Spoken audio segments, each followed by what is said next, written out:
બેન આ જો મકાન પાડી નાખ્યા, કાંઈ આશરો દીધો નથી, કાંઈ નોટિસ નહોતી આવી, એમડીમ જીસીબી મારી દીધું છે, કાંઈ કહેવામાં આવ્યું જ નથી કે તમને આ સહારો મળશે કે આ કે કાંઈ. એમડીમ જો નાના નાના છોકરા લઈને એમડીમ રખડવી છે. આ જો બહાર ઘોડિયા રાખ્યા તો કાંઈ કરના આધાર તો દો, આના કરતા દવા લઈને પાઈ દેવી હતી બધે. તમને ટાઈમ આપવામાં આવ્યો તો કે કોઈ ટાઈમ જ નથી દીધો, કોઈ અધિકારી નહીં. શુક્રવારે આવ્યા કહી ગયા, સોમવાર લગીને ડિમોરેશન થઈ. હવે તમે શું કરશો? બે ઘર થઈ ગયા છો તો શું માંગ છે તમારી? માંગ એટલે એક આશરો દો, બીજું કાંઈ નથી જોતું. કેટલા પરિવારો છો?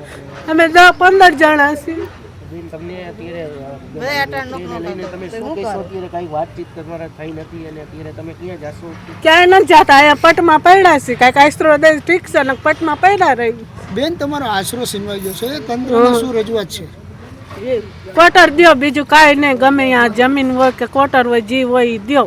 કોઈ અધિકારી તમને પૂછવા કોઈ પૂછવા જાય નથી, કોઈ સાહેબ હેઠા ઉતરા નથી, કાંઈ નહીં. કોઈ સ્થાનિક કોર્પોરેટરો આવ્યા હતા? કોઈ નહીં, ખાલી ઢારે ઉભા રહીને વયા ગયા, કાંઈ કીધું જ નથી. એમને મત જોતો હોય તો આ આમ કોઈ